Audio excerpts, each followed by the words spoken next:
Listen, I am grateful to them for their support, but also as well as Governor Moore and the entire state team that is on the ground, and of course those who are here from city government and all of our agencies. I also want to thank the folks who have assisted with wildlife rescue. The National Aquarium has been a great partner and a great resource.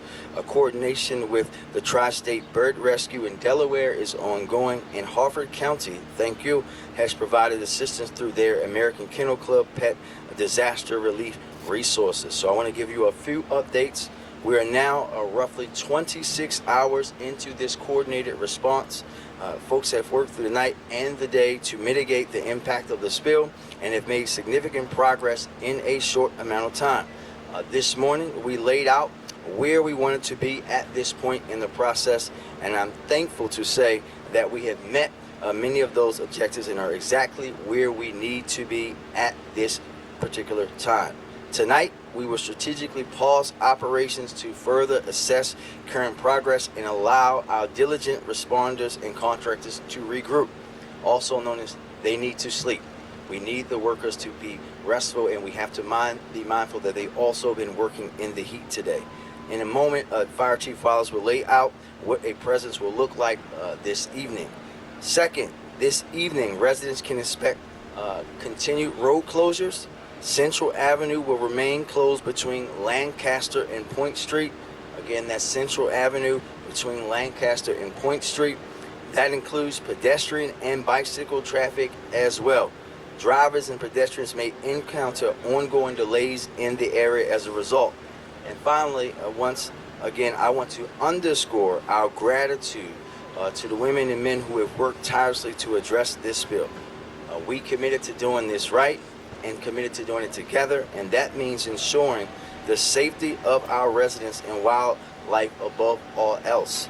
I want to also acknowledge that we've been joined by Councilman Jermaine Jones, and we can see, you can physically see the progress. If you were here this morning, you can see that the water is no longer has that the red that you saw early this morning. We will continue to update you as we learn more. Thank you, and I'll now turn it over to Chief Wallace. Chief. Good afternoon, and as I always do, Mayor Scott, thank you for being here throughout this event. Also want to thank our governor, Governor Moore. He was here. He had his team here. They're still here, for that matter.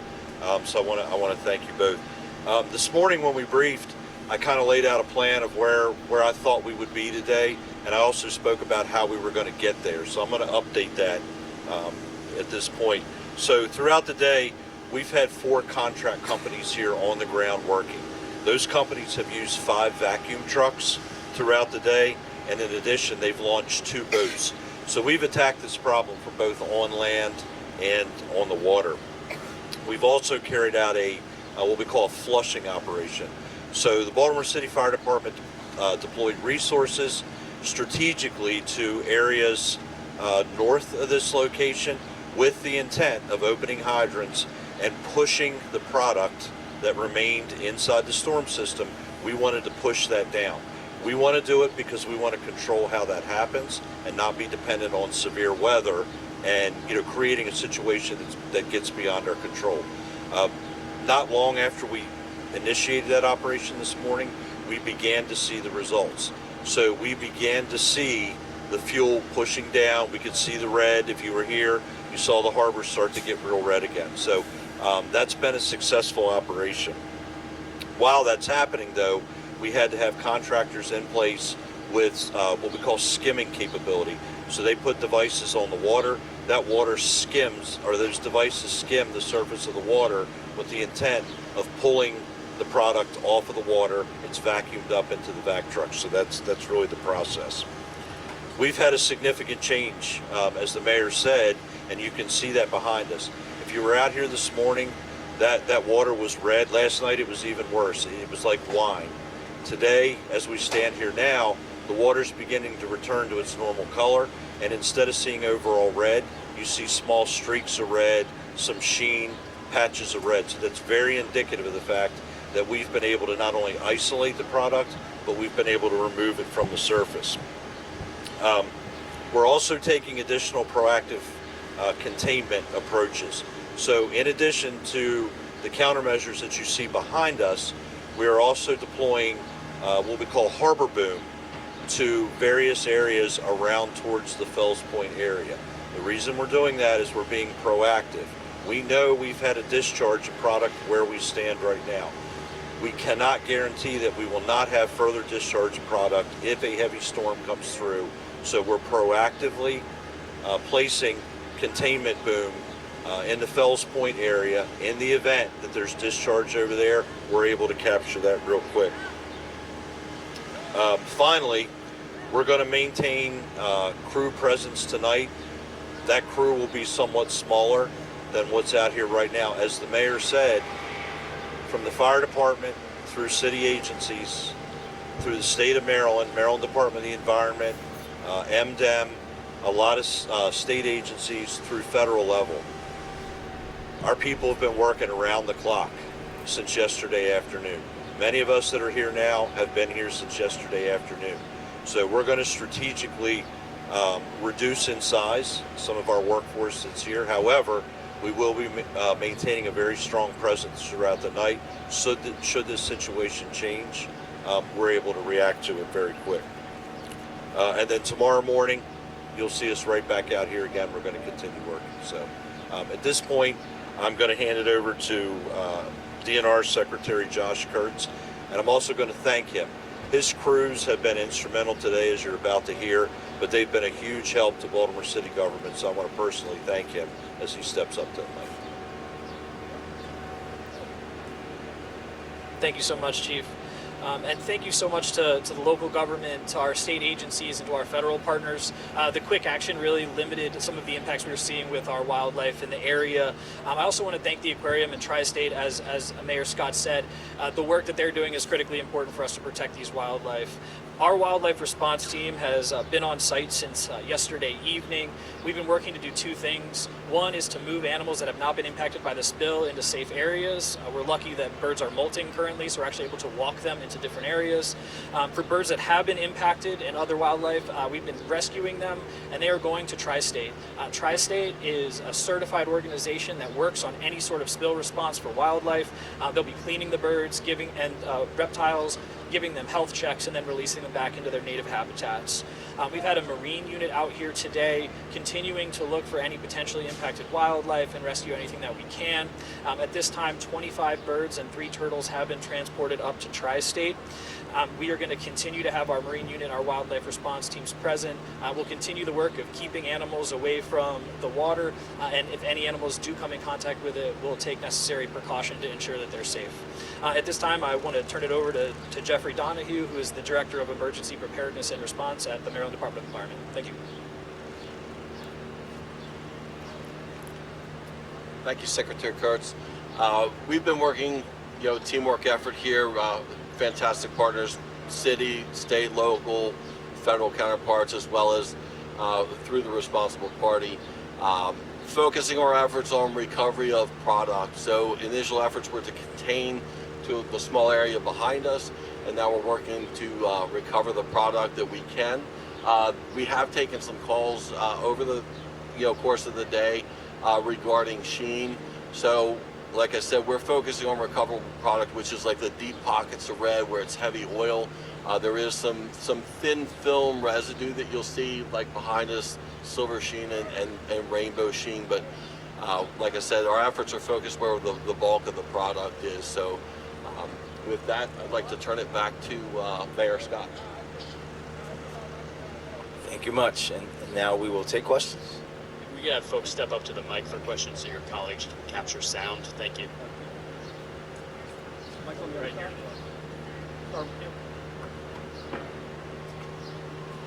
Is the initial leak contained? Has that leak been stopped? Yes.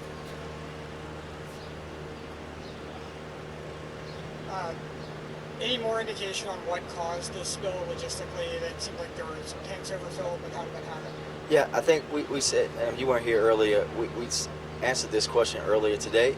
Right now, we are focused on this effort, the cleanup, the prevention of it expanded. There will be a time where we move to that, into the investigation period, but we're not at that point yet. And we will definitely get to the bottom of it. But right now, we're focused on making sure this does not go further out into the harbor. One other question on the remaining, like, sort of thin sheets you were talking about of oil in the water. My understanding is that this kind of diesel fuel can kind of evaporate on its own. Can you talk about that? What are the sort of longer-term consequences of any? Correct. So the sheen you see, the rainbow, the silver sheen, where there's not what we call a recoverable product. It's a micron thin layer. It absolutely will evaporate with sunlight, with wind action. It will weather out, and as well as the wind and wave action. So there's a natural attenuation. We'll address that. It's unsightly, but it's not like a heavy amount of product there. And if we could have members of the press introduce themselves with name and outlet. My name is Matthew Schumer. I'm with the Baltimore Sun. I'm wondering if any oil has escaped from the containment area. Yeah. So from a recoverable standpoint, no. We're focusing on those recoverable products. And from the initial onset, as you can see, the yellow harbor boom behind us, that has been the point where the recoverable product has been contained. So everything in this area around the living classrooms marina is where the recoverable product has been isolated to. And will Hopkins see any kinds of fines for this spill? Or anything? So an investigation will, as the mayor had said, there'll be an investigation into that, and then there'll be a determination at that point if there's anything that would, warrant a fine for that. But there obviously is a cost to the response, which as the responsible party they're addressing. And who will handle that investigation? Yeah. So that would be the Oil and Control and MDE in the Land Department. So they're the ones who are responsible for that. Okay, thank you. I'm Serena McElwain, Secretary of Maryland's Department of the Environment. Jean Marbella with the Baltimore Sun. Do you have an estimate on what percentage is not recoverable, just despite your best efforts?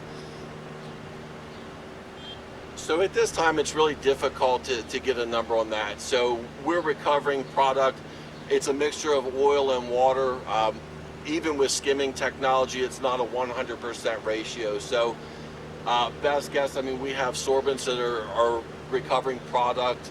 So to give you an actual number, it's extremely difficult. Through the course of time, and Chief Wallace addressed this earlier this morning, they'll take these tank trucks back, they'll put it into a tank, they'll allow it to separate out, through phase separation. They'll be able at that point get a good handle on what the thickness of the layer of the oil is in the tank, and then we can use tank measurements to determine how much product we actually recovered. And how much liquid have you sucked out so far? So the last number I heard was 13,000 gallons of oil water mixture. I'm sorry, that number's been updated. So 18,000 gallons of oil water mixture. And do you have a number on what we had in sorbents? I think the last I heard was roughly 400 gallons, captured in sorbent materials. And there's no exact science to that. We know about what a bale of sorbent is supposed to hold, so we're using best guess estimate there. Hi, Tara Lynch, WJZ. This might be for the chief, but just with the rain tomorrow, I know that I'm sure the pre-positioning is because of that, but what can neighbors maybe expect as those storm drains continue to clear out? Thank you for that. So we can definitely continue to expect sheen. Behind you are 3 layers of countermeasure, whether it's sheen or whole product, right, that we're putting in proactively for if and when that were to happen, that containment can begin right away.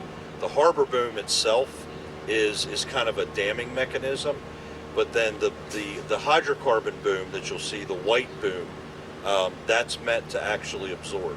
So what we're trying to do is, as it moves towards the block, if you will, We want to absorb as much as it gets by there. We'll try to absorb it again with a second row, and then ultimately try to block the whole thing. And just one follow-up. I'm not sure if this is for the mayor but historically, I mean, is this big? How big is a 2,000-gallon diesel spill into the harbor? Listen, it's significant, right? We know it's a significant amount. I can't go into history about what oil spills we've had before. It's significant, and it's significant enough that we have organized this team that we have here to make sure that everyone's focused on this, so that we are protecting our waterway, which we know is a lifeline for the city. Hey, when we come out with WIPR, I think you kind of touched on it, Fire Marshal, but I was just wondering, what is the timeline, worst case scenario and best case scenario, for cleaning all this up? So the challenge that we have is we don't know what's underground, right? So that's why we're approaching this the way we are. We're trying to capture as much as we are. As Chief Donahue said, inside of those tanks will allow the water and the fuel to kind of stratify, and then we're going to get a better idea of exactly how much we recovered. I can't put a timeline on it because we could go a week, 2 weeks without significant rain, and then 3 weeks from now get 2 or 3 inches of rain in an hour, as we know Baltimore's been prone to do recently, and we could start to see product again. So I think what we have to realize is underground there's oil, right? It's attached to the sidewalls. There's still product there, and until it just has its opportunity to push out, I don't think it would be fair to really put a timeline on that. Okay, thank you. Yes, ma'am. We got time for about 2 more questions. Is there a concern for the air quality in this area, and how are you going about measuring that? Hi again, Secretary McElwain. There's not an issue with air quality. I think sometimes, and I'm glad you asked, because I think the public needs to know, there's not an air quality issue. There's an odor issue, and so that's why we really recommend that no one really comes down here and just hang out, because there is a strong smell, and depending on your health, that could be an issue. But there is not an air quality issue right now. However, we have deployed my staff. I have a couple of people here who are taking air samples. We also work with Johns Hopkins University. They are mobilizing air monitors here as well as the University of Maryland. So yes, we are monitoring. Last call for questions. My name is Dante. I'm just a regular civilian that live in the neighborhood. I know this is home to Turtle Island. There's a lot of turtles over here, and I always see a lot of ducks over here. So the wildlife is important to me because it's one of the many things that I enjoy about this neighborhood. What are those efforts looking like to protect the wildlife here? Because I heard you mention 3 turtles, but there are like hundreds of turtles. There's so many turtles. Yeah, absolutely. That's a great question. And so the reason we rescued those 3 turtles is we wanted to assess their health. We had wildlife biologists on the scene. What we saw is normal activity from the turtles over there. The good thing about turtles is they actually can really sense changes in the environment, and they will move away from poor water quality. They can also get underneath things like oil. So we rescued those 3 to assess their health. They were in very good health, 2 sliders and a snapping turtle, just to make sure we had some species diversity. But the turtle population over there is already back on the island, and we do not have concerns for the turtle population. Thank you, everybody. Thank you, everybody.